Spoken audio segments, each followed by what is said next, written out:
కేంద్ర రాష్ట్ర ప్రభుత్వాలు వికలాంగులకు బడ్జెట్ నిధులు కేటాయించకపోవడాన్ని నిరసిస్తూ భారత వికలాంగుల హక్కుల పరిరక్షణ సమితి రాష్ట్ర అధ్యక్షులు గిద్దె రాజేష్ ఆధ్వర్యంలో ఆత్మకూరు ఎస్ మండలం కందగట్ల గ్రామంలో కేంద్ర రాష్ట్ర ప్రభుత్వాల బడ్జెట్ పత్రాలను దగ్ధం చేశారు.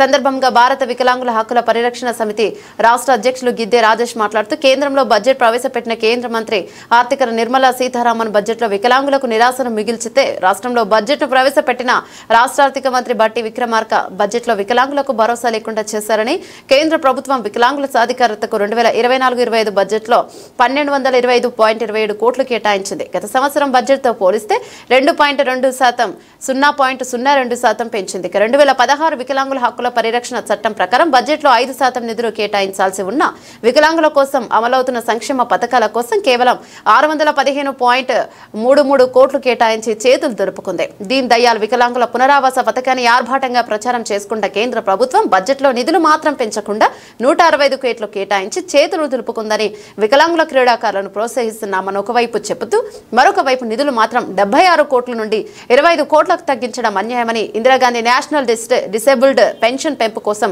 కేంద్ర ప్రభుత్వం నిధులు ఎందుకు కేటాయించలేదని ప్రశ్నించారు. వికలాంగులకు బడ్జెట్ లో ప్రత్యేక నిధులు కేటాయించాలి, వికలాంగులకు బడ్జెట్ లో 5% నిధులు కేటాయించాలి, వికలాంగులకు బడ్జెట్ లో 5% నిధులు కేటాయించాలి.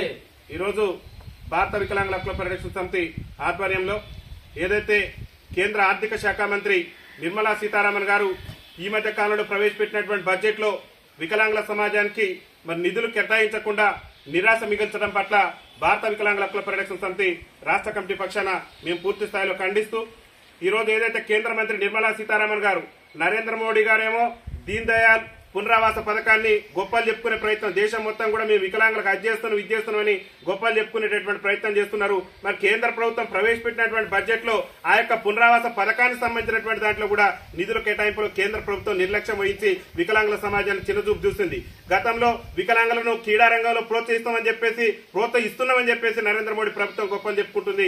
మరి నిన్న కేటాయించినటువంటి బడ్జెట్ లో గతంలో 76 కోట్లు ఉన్నటువంటి క్రీడా రంగానికి సంబంధించి కేంద్ర ప్రభుత్వం ప్రవేశపెట్టిన బడ్జెట్ లో గతంలో 76 కోట్లుంటే ఇవాళ నరేంద్ర మోడీ గారు మరి నిర్మలా సీతారామన్ గారు ప్రవేశపెట్టిన బడ్జెట్ లో ఎంత ప్రవేశపెట్టిందంటే దాన్ని 25 కోట్లకు కుదించింది. అంటే వికలాంగుల సంక్షేమ శాఖకు ఉన్నటువంటి బడ్జెట్ ను కుదించడానికి కేంద్ర ప్రభుత్వం ప్రయత్నం చేస్తుందంటే వికలాంగుల సమాజాన్ని అవమానపరుస్తుంది, వికలాంగుల సమాజాన్ని చిన్నచూపు చూస్తుందన్న విషయాన్ని ప్రతి ఒక్కరు కూడా గమనించాలని చెప్పేసి భారత వికలాంగుల హక్కుల పరిరక్షణ సమితి రాష్ట్ర కమిటీ పక్షాన మేము అంటున్నాం. ప్రధానంగా ఇంకొకటి పెన్షన్ పెంపు సంబంధించి కేంద్ర ప్రభుత్వం ఇస్తున్నటువంటి పెన్షన్ వాటా ఇప్పటి వరకు కూడా 300 రూపాయలు మాత్రమే కేంద్ర ప్రభుత్వం పెన్షన్ లో వాటా ఉన్నది. ఆ పెన్షన్ ను 3000 పెంచాలని చెప్పేసి మా భారత వికలాంగుల హక్కుల పరిరక్షణ సమితి డిమాండ్ చేస్తుంది. దానికి సంబంధించి కేంద్ర ప్రభుత్వం తీసుకొచ్చినటువంటి బడ్జెట్ లో రూపాయి కూడా కేటాయించకుండా వికలాంగుల సమాజాన్ని అవమానపరచడం పట్ల మేము భారత వికలాంగుల హక్కుల పరిరక్షణ సమితి రాష్ట్ర కమిటీ పక్షాన పూర్తి స్థాయిలో తప్పుపడుతున్నాం.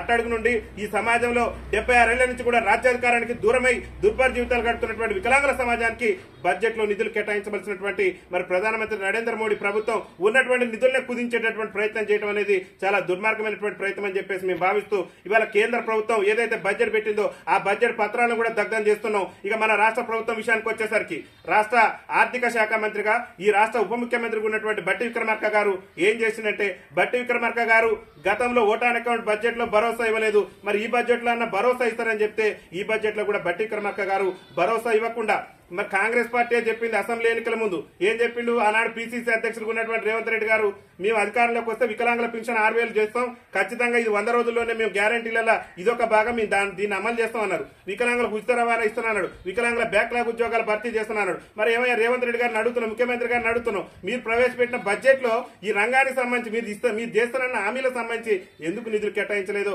ముఖ్యమంత్రి గారు సమాధానం చెప్పాలి. ఈ రాష్ట్ర ఆర్థిక మంత్రిగా బట్టి విక్రమార్క గారు మరి వికలాంగుల సమాజానికి ఏం సమాధానం చెప్తున్నారో ఒకసారి ఆలోచన చేసుకోవాలి. ఇవాళ మానవత్వాన్ని విస్మరించి వికలాంగుల సమాజానికి ఇచ్చినటువంటి అన్ని హామీలను కూడా విస్మరించి బడ్జెట్ లో ఇవాళ పైసా కూడా కేటాయించకుండా వికలాంగుల సమాజాన్ని చిన్నచూపు చూడటం పట్ల తెలంగాణ రాష్ట్ర ప్రభుత్వం కేంద్ర ప్రభుత్వం రెండు కూడా పెట్టినటువంటి బడ్జెట్ లో వికలాంగుల సమాజాన్ని విస్మరించినందుకు తీరుగు నిరసనగా ఈ రోజు ఈ బడ్జెట్ పత్రాలు దగ్ధం చేస్తున్నాం. ఒకటే చెప్తున్న కేంద్ర రాష్ట్ర ప్రభుత్వాలకు నరేంద్ర మోడీ గారికైనా అక్కడ ఉన్నటువంటి కేంద్రంలో ప్రధానమంత్రి పదవిలో ఉండి వికలాంగుల సమాజాన్ని విస్మరించినటువంటి నరేంద్ర మోడీ ప్రభుత్వానికైనా ఇప్పుడున్నటువంటి ఇక్కడ తెలంగాణ రాష్ట్రంలో అధికారంలో ఉన్నటువంటి రేవంత్ రెడ్డి ప్రభుత్వానికైనా మేము ఒకటే డిమాండ్ చేస్తున్నాం. 2016లో చట్టం తెచ్చింది ఎవరు, వికలాంగుల కోసం చట్టం వాటా ఉండాలి, వికలాంగుల సంక్షేమ పథకాలలో వాటా తమాషా ప్రకారం 5% దక్కాలని చెప్పేసి ఆనాడు ప్రధానమంత్రి హోదాలో ఉండి మరి ఆనాడు చట్టం చేసి లోక్సభలో మీరు చట్టాన్ని తీసుకొస్తే ఇలా 5% నిబంధనల ప్రకారం నిధులు ఇచ్చారా బడ్జెట్ లో? నిర్మలా సీతారామన్ గారు కానీ, నరేంద్ర మోడీ ప్రభుత్వం కానీ, నరేంద్ర మోడీ కేబినెట్ కానీ, బీజేపీ పార్లమెంట్ సభ్యులు కానీ ఆలోచన చేసుకోవాలి. అరే మనం వికలాంగులకు ఇచ్చినటువంటి హామీలన్నింటి కూడా విస్మరిస్తున్నాం,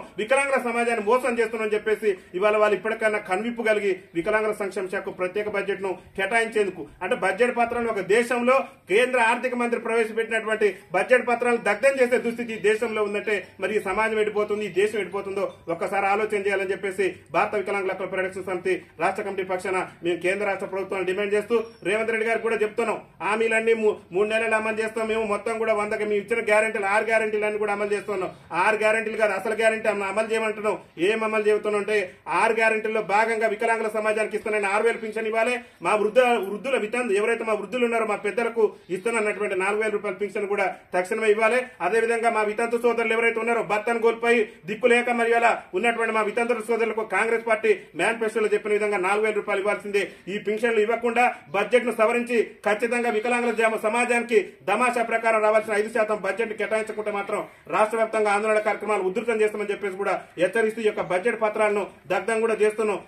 వికలాంగుల సంక్షేమానికి బడ్జెట్ కేటాయించిన కేంద్ర రాష్ట్ర ప్రభుత్వాల మండి వైఖరి, వికలాంగుల సంక్షేమానికి బడ్జెట్ కేటాయించిన కేంద్ర రాష్ట్ర ప్రభుత్వాల మండి వైఖరి, వికలాంగుల ఐక్యత, వికలాంగుల ఐక్యత, వికలాంగుల సంక్షేమానికి నిధులు కేటాయించిన కేంద్ర రాష్ట్ర ప్రభుత్వాల మండి వైఖరి, వికలాంగుల సంక్షేమానికి నిధులు కేటాయించిన కేంద్ర రాష్ట్ర ప్రభుత్వాల మండి వైఖరి నశించాలి. వికలాంగుల సంక్షేమానికి నిధులు కేటాయించిన కేంద్ర రాష్ట్ర ప్రభుత్వాల మండి వైఖరి నశించాలి. వికలాంగుల సంక్షేమానికి నిధులు కేటాయించిన కేంద్ర రాష్ట్ర ప్రభుత్వాల మండి వైఖరి, వికలాంగుల ఐక్యత ఇవ్వాలి. వృద్ధులు వితంతులకు అందరికి 4,000 రూపాయల పింఛన్ వెంటనే ఇవ్వాలి, వికలాంగులకు 6,000 రూపాయల పింఛన్ వెంటనే, వికలాంగుల ఐక్యత, వికలాంగుల పట్ల ప్రధానమంత్రి ముఖ్యమంత్రి మండి వైఖరి, వికలాంగుల పట్ల ప్రధాని నరేంద్ర మోడీ ముఖ్యమంత్రి రేవంత్ రెడ్డి మండి వైఖరి సవరినే ప్రవేశపెట్టాలి. 5% నిధులతో వికలాంగులకు ప్రత్యేక బడ్జెట్ ను ప్రవేశపెట్టాలి. ప్రత్యేక 5% నిధులతో ప్రత్యేక బడ్జెట్ వికలాంగులకు, వికలాంగుల ఐక్యత.